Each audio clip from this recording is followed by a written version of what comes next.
आज मैं जिस बात तहजीबी का जिक्र करना चाह रहा हूँ, जी जी। खवातीन अपना खवातीन व हजरात, जी। वो सिर्फ बात तहजीबी नहीं है बल्कि गुनाह भी है। अच्छा। हम लोग अब सादगी का मजाक उड़ाते हैं। सादगी का बाकायदा अब मजाक बनाया जाता है। हाँ जी, बिल्कुल। वो मेरे ज़हन में इसलिए आया कि बहुत से ऐसे लोग जो अपने बच्चों को सादा जिंदगी देना चाहते हैं या सादगी सिखाना चाहते हैं, जी, जी। या ये जो नई इल्लतें हैं जो बड़ी बुरी बुरी, उनसे दूर रखना चाहते हैं, वो बच्चे बेचारे अब शर्मिंदा होते हैं, बजाय फख्र करने की शर्मिंदा होते हैं। बिल्कुल सर। एक घर वालों ने मुझे बताया, एक फैमिली ने, कि बच्चे को टिफिन में अगर घर से रोटी पका के या कोई पराठा या साथ कोई ऐसी चीज दे के जी। स्कूल भेजें तो उसके जो क्लास फेलोज हैं वो उसका मजाक मज़ाक उड़ाते हैं। उड़ाते हैं, बिल्कुल। जितने भी स्टूडेंट हैं वो बाकी कोई बर्गर लेके आया हुआ है, हाँ कोई जी। सैंडविच लेके आया हुआ है, जी। को फ्रेंच फ्राइज बना के लाया हुआ है, नगेट्स। तो वो नगेट्स वगैरह ले जाते हैं। जी, जी। वो बच्चे उस बच्चे का मजाक उड़ाते हैं जो घर से अपना खाना लेके आता है, जिसकी माँ उसे खाना तैयार करके खुद अपने हाथों से देती है कि इसकी सेहत भी अच्छी रहे और इसको सादगी की आदत पड़े। बिल्कुल सही।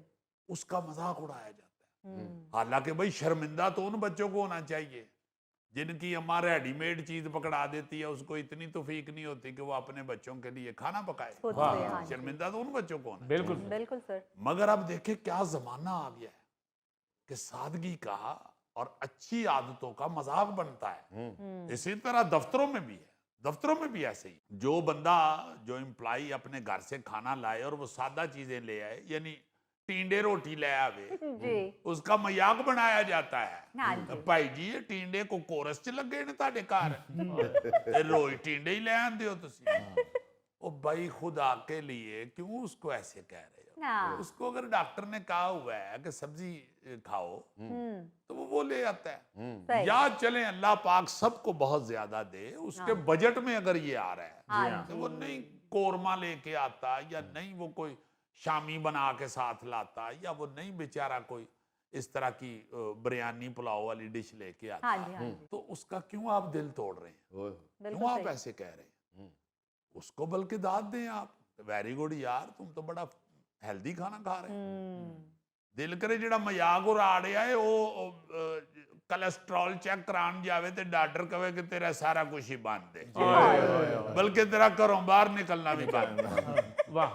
अल्लाह ना करे, अल्लाह ना करे, अल्लाह सबको सेहत दे। आमीन। सादगी का मजाक नहीं उड़ाना चाहिए। हाँ जी। बिल्कुल सही। कागजी फूल जैसे चेहरे वाह मजाक उड़ाते हैं आदमी, वाह। इन्हें कोई काश ये बता दे मकाम ऊंचा है सादगी वाह का। जी। हाय हाय वाह। हाय, क्या गाना निकाला है गौरी।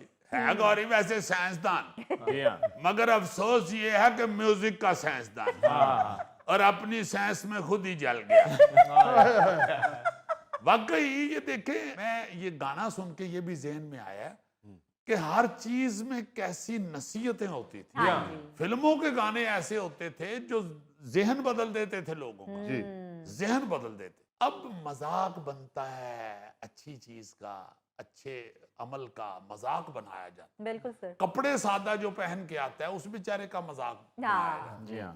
और जो बड़े सूटेड बूटेड होके आते हैं, गोरा टैप होके आते हैं, जी, वो जी, बेचारे सादा आदमी का मजाक उड़ाते हैं। बल्कि अभी अजीजी कल ही मुझे किसी ने बताया कि कहीं कोई कारोबार फरोख्त कर रहा था, तो जो दिलचस्पी रखता था वो देखने के लिए गया और बेचने वाले ने उसको देखा, वो सादा आदमी था, उसको देख के कहता है कि ये इतना सादा है, इसने इतने अच्छा लिबास नहीं पहना हुआ है, तो ये मेरे से कारोबार खरीद ही नहीं सकेगा। यानी कि उसने उसको अहमियत ही नहीं दी। सर जी आप देखें कि खवातीन चीखती हैं घरों में आके। हाँ जी। कई दफा मैंने कई खवातीन को, अजीज रिश्तेदार ऐसी देखी हैं जो कहती हैं कि अगर आप सादा लिबास पहन के शॉपिंग के लिए चले जाएं तो जो शॉपकीपर हैं या जो सेलमैन उधर होते हैं वो मुंह नहीं लगाते। हाँ वो जी। कहते हैं बीबी एक मिनट ठहर जो तेन बहुती काली है तो तुम अगली दुकान ते चले जाओ, तो जिन्हें बहुती सुर्खी लाई है ना उन्हें अटेंड कर रहे होंगे। भाई ऐसे नहीं होना चाहिए।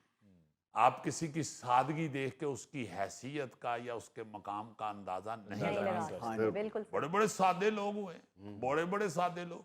अब तो वड्डी गड्डी वाले का ही सिर्फ एहतराम हो रहा होता है, हाँ, जबकि मुझे याद है कि बहुत बहुत बड़ी शख्सियात बसों में सफर किया करती थी, वाह। जी हाँ। साइकिलों पे सफर किया करती थी। वाह, वो बिल्कुल सादा जिंदगी गुजारती थी। अभी भी इंग्लैंड अमेरिका जो बड़े ममालिक हैं उनमें बसों में बहुत लोग सफर करते हैं, हम ही कॉन्शियस होते हैं। नहीं जी, यहाँ पे भी गौरी साहब चीफ जस्टिस के बाद फिर सदर पाकिस्तान हुए हैं रफीक तारड़।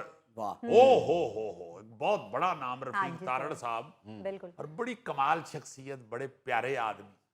बड़ी देर तक वो बस में बैठ के आते थे गुजरांवाला से। वाह, गखड़ उनका शहर था, जी जी, तो वो गखड़ से लाहौर बस में बैठ के आ जाते। बल्कि मुझे एक वाकया याद है, किसी बुजुर्ग ने ही सुनाया कि रफीक तारड़ साहब बस में बैठे हुए आ रहे थे गुजरांवाला से लाहौर। जी, तो वो बस वाला ना जी, उसने गाने लगाए हुए और कहाँ बड़ी तेज बस चला रहा, अच्छा। बहुत तेज बस चला रहा था। तो तारड़ साहब कहीं उससे बिल्कुल पिछली सीट पे बैठे हुए थे। अच्छा, तो उन्होंने कहीं एक दो दफा उसे कहा कि यार आहिस्ता चलाओ, क्या कर रहे हो, इतनी सवारियां हैं तुम्हारी बस में बैठी हुई, सही, इन सब की जान के तुम इस वक्त जिम्मेदार हो, तो आहिस्ता चलाओ बस। हम्म, वो एक दो दफा तो उसने इग्नोर किया, को तीसरी दफा उसने आगे से बदतमीजी से मतलब उनको झाड़ जवाब दिया। हाँ। तारड़ साहब ने उसे कुछ नहीं कहा, चुप कर गए।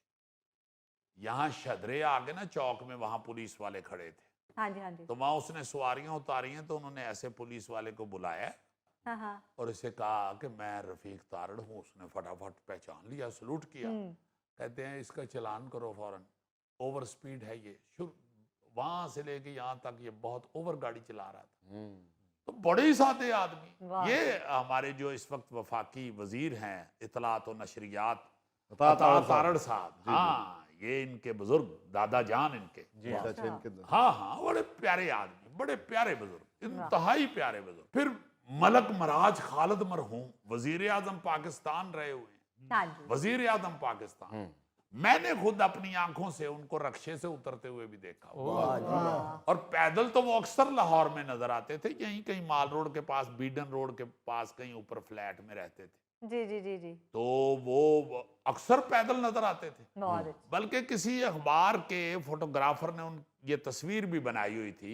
अच्छा, वो तस्वीर में ना जी एक मौजूदा वजीर आजम गुजर रहे हैं और वो प्रोटोकॉल उनका सारा, तो पुलिस वालों ने सबको रोका हुआ है। अच्छा, तो वो जो पैदल वाले लोग भी रुके हुए हैं, उनमें मलक मराज खालिद साहब भी खड़े हैं। वाह वाह वाह, पिछले वजीर आजम सड़क पे खड़े हैं और मौजूदा वजीर आजम जा की रहे हैं। कॉन्वॉय गुजर रहा है। तो इस तरह की चीजें, वो तो इतने सादे थे मलक मराज खालिद साहब के मुझे डॉक्टर अजमल नियाजी साहब मरहूम, अल्लाह ताला उनको जन्नतुल फिरदौस में जगह अता फरमाए, आमीन। हमारे बड़े दानिश्वर और साफी